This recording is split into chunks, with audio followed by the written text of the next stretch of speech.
Today's reading will be consisting of chapter 13 and 14. We're going to make part 1 and part 2, so I haven't decided how long I want to read into this, but we're going to read it anyways. So, yesterday we read chapters uh, 11 and 12. 11. Okay, David sees Bathsheba taking a bath. That it's literally in her name, Bathsheba. So, after finding out that Bathsheba is married to Uriah, David has Uriah killed. And then, chapter 12, Nathan goes up to David to prophesy what the Lord had said. Because of this evil, the Lord will raise up evil against the household and disperse his wives and kill the firstborn from Bathsheba and David. All right. So, chapter 13. Metro, how's it going? God bless you. Welcome in. And yeah, let's go. So, you're going to see what I see from, first person point of view. Here we go.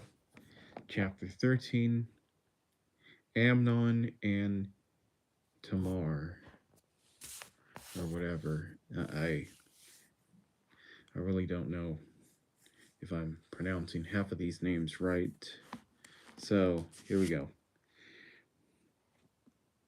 Now, it was after this that Absalom, the son of David, had a beautiful sister whose name was Tamar or Tamar, and Amnon, the son of David, was in love with her. But Amnon was so frustrated on account of his sister Tamar that he made himself ill, for she was a virgin, and it seemed too difficult to Amnon to do anything for her. But Amnon had a friend whose name was Jonadab, the son of Shemaiah, David's brother, and Jonadab was a very clever man. And he said to him, Why are you, the king's son, so depressed morning after morning? Will you not tell me? So Amnon said to him, I am in love with Tamar, the sister of my brother Absalom. Jonadab then said to him, Lie down on your bed and pretend to be ill. When your father comes to see you, say to him, Please have my sister Tamar come and give me food to eat, and have her prepare the food in my sight, so that I may see it and eat from her hand. So Amnon lay down and pretended to be ill.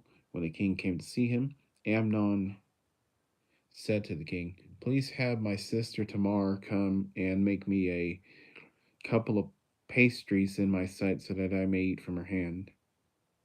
Then David sent a messenger to go to the house of Tamar for Tamar, saying, Go now to your brother Amnon's house and prepare food for him.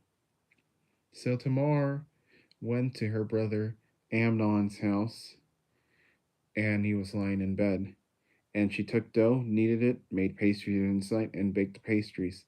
Then she took the tray and served them to him, but he refused to eat. And Amnon said, Have everyone leave me. So everyone left him. Then Amnon said to Tamar, Bring the food into the bedroom so that I may eat from your hand. So Tamar took the pastries which she had made and brought them into the bedroom to her brother Amnon. When she brought them over to he took hold of her and said to her, Come, sleep with me, my sister. But she said to him, No, my brother, do not violate me, for such a thing is not done in Israel. Do not do this disgraceful sin. As for me, where could I get rid of my shame? And as for you, you will be like the fools in Israel. Now then, please speak to the king, for he will not withhold me from you. However, he would not listen to her, since he was stronger than she. He violated her and slept with her. Then Amnon hated her with a very great hatred. Indeed, the hatred with which he hated her was greater than the love which he had loved her. And Amnon said to her, Get up, go away. But she said to him, No, because this wrong in sending me away is greater than the other than you have done to me. Yet he would not listen to her. Then he called his young man who attended him and said, "Now throw this woman out of my presence and lock the door behind her." Now she had on a long sleeved garment, for this is how the virgin daughters of the king dressed themselves in robes. Then the attendant took her out and locked the door behind her, and Tamar took ashes and put them on her head and tore her long sleeved garment which was on her, and she put her hand on her head and went on her way, crying out as she went. Then Absalom, her brother, said to her, "Has Amnon, your brother, been with you? But now keep silent, my sister. He is your brother. Do not take this matter to heart." So Tamar remained and was isolated in her brother Absalom's house. Now, when King David heard about all these matters, he became very angry. But Absalom did not speak with Amnon, either good or bad, for Absalom hated Amnon because he had violated his sister Tamar. Now came after 2 full years that Absalom had sheep shears in Vale Hazor, which is near Ephraim, and Absalom invited all the king's sons to celebrate. And then Absalom avenges Tamar. And Absalom came to the king and said, "Behold now, your servant has sheep shears. May the king and his servants please go with your servant." But the king said to Absalom, "No, my son, we shall not all go, so that we will not be a burden to you." Though he urged him, he would not go, but he blessed him. Then Absalom said, "If not, please have my brother Amnon go with us." But the king said to him, "Why should he go with you?" Nevertheless, Absalom urged him, so he let Amnon and all the king's sons go with him. Then Absalom commanded his servants, saying, "See now, when Amnon's heart is cheerful with wine, and I say to you, strike Amnon, then put him to death. Do not fear. Have I not commanded you myself? Be courageous and be valiant." And the servants of Absalom did to Amnon just as Absalom has commanded. Then all the king's sons got up, and each mounted his mule and fled. Now it was while they were on the way that the report came to David, saying, "Absalom has struck and killed all the king's sons, and not one of them is left."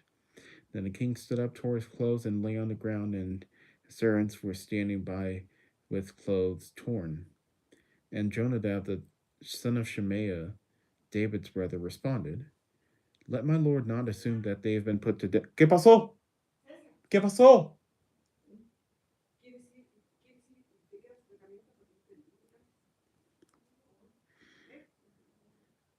The king stood up, tore his clothes, and lay on the ground, and all his servants were standing by with clothes torn. And Jonadab, the son of Shemaiah, David's brother, responded, "¿Ya? Estoy leyendo mi Biblia." Let my lord not assume that they have put to death all the young men, the king's sons, for only Amnon is dead, because this has been set up by the intent of Absalom since the day that he had violated his sister Tamar. So now may my lord the king not take the report to heart, claiming all the king's sons are dead, but only Amnon is dead. Now Absalom had fled, and a young man who was the watchman raised his eyes and looked, and behold, many people were coming from the road behind him by the side of the mountain. And Jonadab said to the king, "Behold, the king's sons have come, so it has happened according to your servant's word." As soon as he had finished speaking, behold, the king's sons came and raised their voices and wept, and the king and all his servants also wept very profusely. Now Absalom had fled and gone to Talmai, Yakasi, the son of Ammihud, the son of Geshur, and David mourned for his son every day. So Absalom had fled and gone to Geshur, and was there for 3 years. And the heart of King David longed to go out to Absalom, for he was comforted regarding Amnon since he was dead. All right, I have to go right now, but all I need to know is that Amnon rapes. Yes, he rapes his sister Tamar, and kind of reminds me of the other Tamar from Judah. They have incest. So it's rape, it's incest. I'm probably going to get flagged by YouTube for that, but I don't care. That's what happens. And Absalom kills Amnon for this, and David mourns for what happened. So yeah, I'll be back for part 2, hopefully at night. Thank y'all. Thank you, Metro. Be back in a few hours.